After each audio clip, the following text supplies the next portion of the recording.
Hey book friends, Lana here.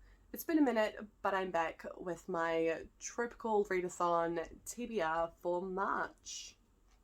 Let's do that.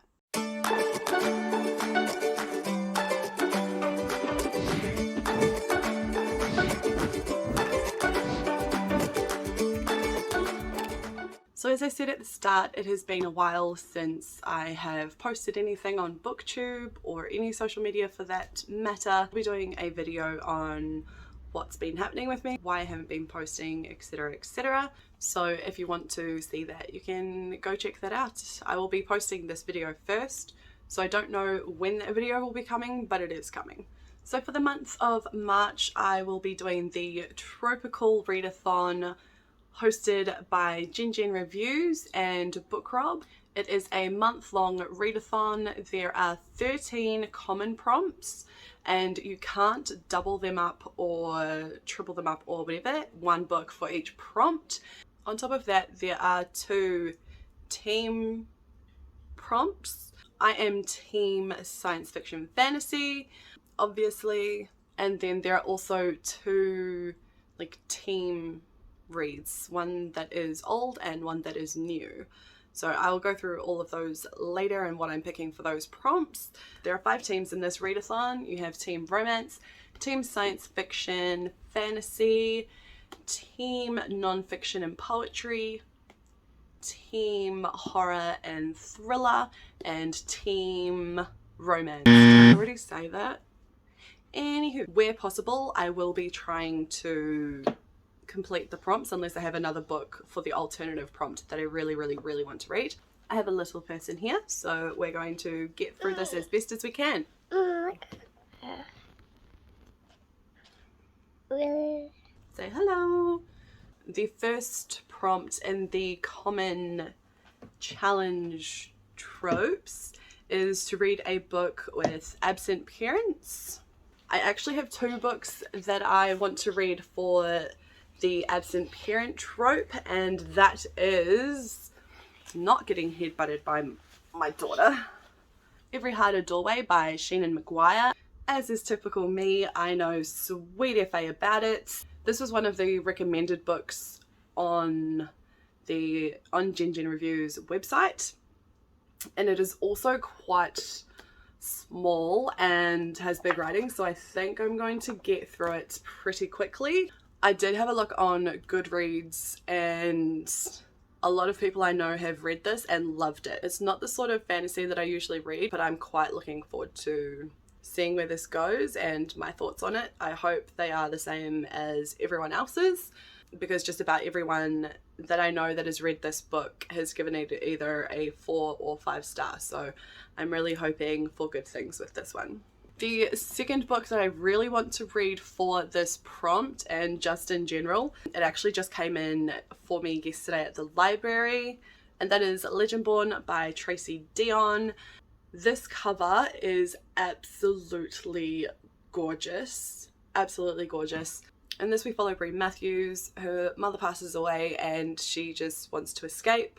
She's invited on this residential program for smart people. It has a thing about a demon feeding on human energies, a secret society called the Legendborn. A mage named Merlin tries to wipe all of her memories of the attack. I didn't actually know that this was a Arthurian, is that how you say it? Like a Arthurian retelling kind of thing. Again, I don't really know a lot about it, I just know that I have to read it. I'm going to endeavour to read this, but everything I've heard about it is just, so I really want to read this. The second prompt is to read a book in a war setting. For this, I will be reading The Spinner's Web. It is a book that I got on NetGalley. I can't remember who it's by right now, and I'm recording on my phone instead of my camera. This is an adult, dark, grim fantasy, and I love that shit. It sounds like it's going to be a really long series. They have a plan for 60 books and each one is from a different person's point of view. In this one we follow a young royal who was sold to a brothel so someone could gain power. So we have the rebellion and the royal council. I can't remember what the main character's name is, but she needs to decide where her alliances lie, whether it's with the rebellion, like her madame, or whether it is with the royal council, which is where she came from. And there's some mystery to do with how her and her brother became royals.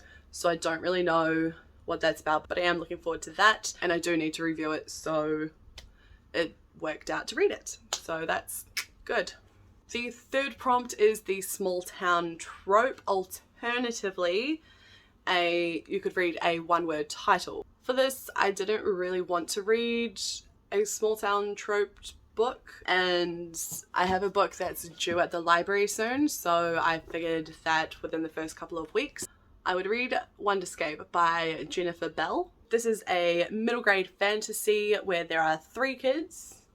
In this, 3 kids go to investigate an explosion that happens and somehow get stuck in an epic in-reality adventure video game. I don't know if it's a video game, it just says game. So it just kind of sounds like Jumanji in that aspect, but I really have no idea. They have to call on some unlikely heroes from history. I don't know if that means the heroes are from history and they're actual heroes, but you wouldn't ask them to help out with that particular scenario, or whether they're from history but they're not necessarily the heroes of that historical era or event, if that makes sense. I don't know. The next prompt was to read a book that had the coming of age trope, or alternatively, you could read a book that shaped who you are as a person or shaped you as a reader. For this one, I also have 2 options. I haven't decided. I'm just going to play on my mood to see which I feel like at the time. I need to return this one to the library, so I will probably get around to finishing this one instead of the other, because I physically own the copy of the other one. So this is Percy Jackson and the Titan's Curse by Rick Riordan. This isn't a reread, so I'm kind of pushing the rules a little bit, but Greek mythology did shape who I am as a reader, most definitely. The first sort of book that I read as a kid by myself was like Bible stories, and then from there I went on to Māori mythology, which is my culture, and then from there I went on to Greek and Egyptian, all of that sort of thing, and it's just sort of been expanding from there. So that is my take on shaped you as a reader. The other book that I could read for this is a beautiful collector edition of Heroes and Heroines, Myths and Tales. It has South American, Indigenous, Greek. It even has Polynesian on here, which is like my people, Chinese, Japanese, Norse, British, all of those. I do eventually want to get around to it, but reading this, like, the writing is as small as it is in the Bible. Like, seriously. I don't know whether I'll be getting around to doing this, but yeah. Please excuse my bookshelf, it's all over the place. I haven't gone through it in a very long time. There is no rhyme or reason to this, it's just whatever it is, it just is. The books are just there. The next prompt in the readathon is a dystopian prompt. For this, I am reading Cinderella is Dead by Kaylin Bayron. From what I know about this, it's pretty much girls grow up with the Cinderella story in their head. They all have to go to a ball to be chosen by a man, and if they're not chosen by a man, then their life is forfeit. The main character, Sophia, doesn't even want to go to the ball. She's already in love with her best friend. I think you follow her on a journey where she sort of tries to create a world where she gets to pick instead of the man getting to pick, which I am all for. It does have LGBTQ representation in this. I'm very excited to read it. I've heard so many good things about this book, so I'm really, really looking forward to reading it. The next prompt is the Blast from the Past trope. Alternatively, you can read a book that was published before 2000. The book that I'm choosing was published in 1990. and that is Good Omens by Terry Pratchett and Neil Gaiman. I have never read anything from Terry Pratchett. Don't know why, just haven't got around to it. But I love Neil Gaiman and all of his weirdness. I really enjoyed American Gods and the show mostly. In this book there is an angel and a demon. I think there's like a boy who's the Antichrist or something like that. Again, I'm only taking that from the adverts of the TV show, which I haven't also seen because I wanted to read this first. I want to hurry up and read this because I really love the chemistry between the two actors that play the demon and the angel. It says wickedly funny, so I'm really hoping that it is. I could do with some laughing. Yep. The next prompt is to read a mixed media. I tried to get Illuminae from the library, but I'm like 4th in line, so that's not going to be happening. So alternatively, we're able to read an audiobook, and I have chosen A River of Royal Blood.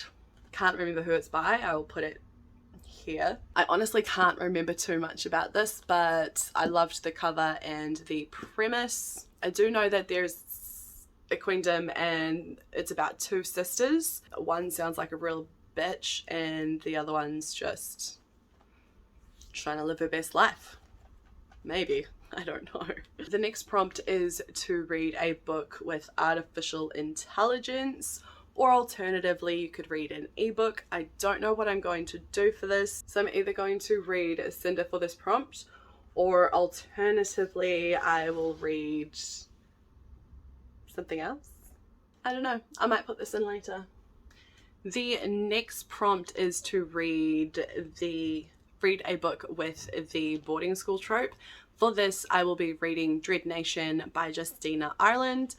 I know very little about this book. I know that there is a little bit of controversy around the way that Indigenous people are portrayed, I believe. So I'm interested to read that and see what my thoughts are on it. The next is the Enemies to Lovers trope. For this, I will be reading A Song of Wraiths and Ruin by Roseanne A. Brown. Yes, got it right. Nailed it first time. Funny story about how this got to me. This book has literally been around half of the world and spent quite a bit of time in Jakarta. This book centers around Malik, who loses his younger sister to a vengeful spirit, and in order to get her back he has to kill the Princess Karina. We also have Karina, who has other plans, obviously. Her mum's assassinated. She wants to bring her back, and in order to do that she must use the heart of a king through a competition that Malik rigs so he can enter. Things happen.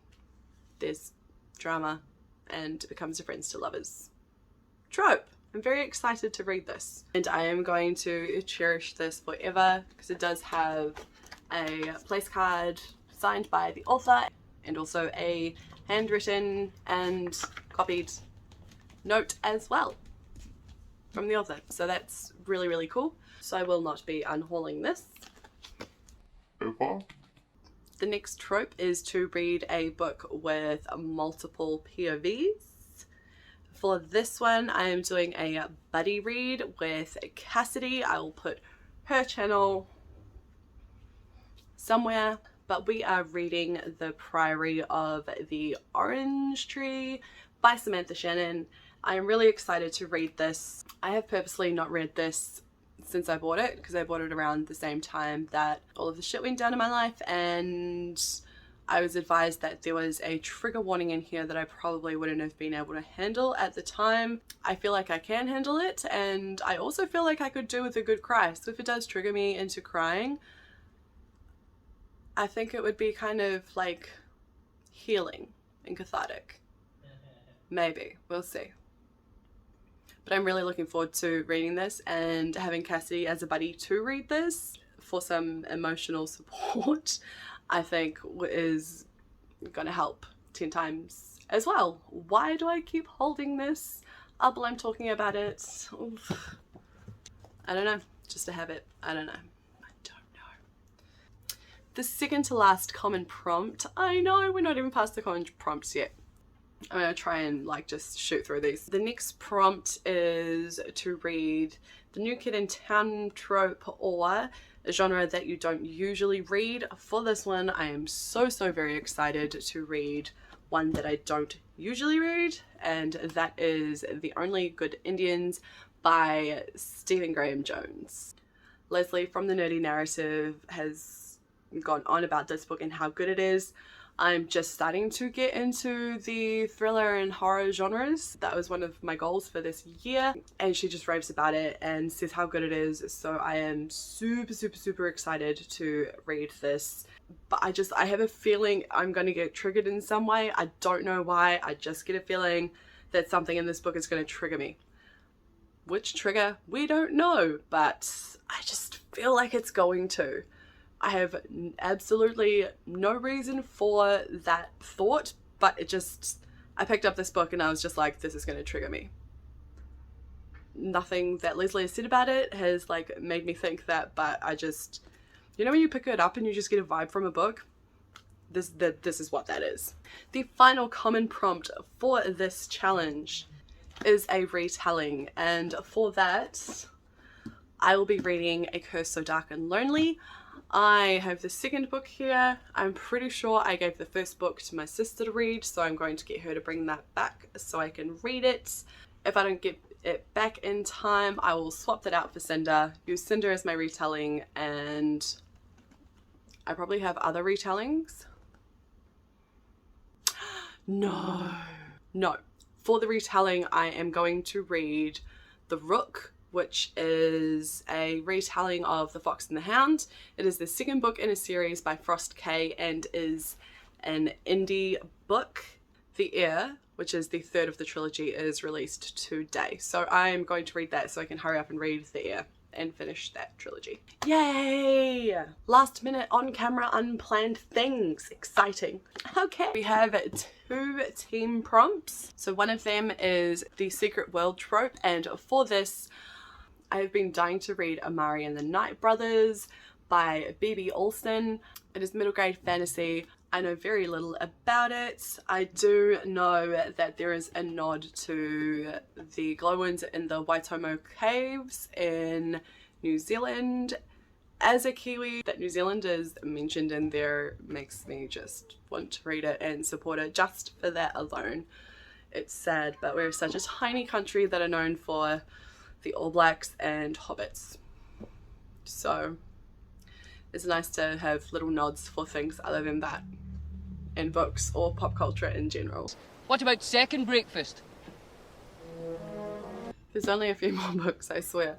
Okay, the next team read prompt is First Contact. I will be reading Lagoon by Nnedi Okorafor. I hope that is how you pronounce it. I even looked on Google to see how, and that was the best pronunciation that was on Google, which is sad really, unless that is how you sound it out. This is the first book that I will be reading by her, although I have so many books in my TBR that I'm wanting to read, and also her children's stories as well that I want to read to Zola because they're so super cute. It's set in Lagos on a beach there. A meteorite hits the ocean. There's a big tsunami that comes. An alien is there, or I think there's an alien, but they need to figure out how to survive. I'm pretty sure.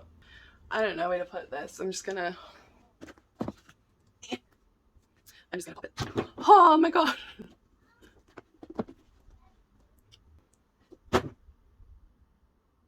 Why? That's my TBR for this month of March. It feels good to be back, even though this is the third time I recorded this. I feel like I'm starting back at day one, being comfortable in front of the camera and talking to myself. I have a lot to get through, but I'm really happy because they're all books that I want to read, apart from a few, but I feel like I'll be able to sort of through them easy enough. Thank you so much for joining me. I appreciate you so much. If you like this video, please like, comment, subscribe if you feel so inclined. Drop me a drop me a poo emoji to be like, shit girl, where you been? And I will be posting another video soon. It's so good to see everyone again. Ka kite.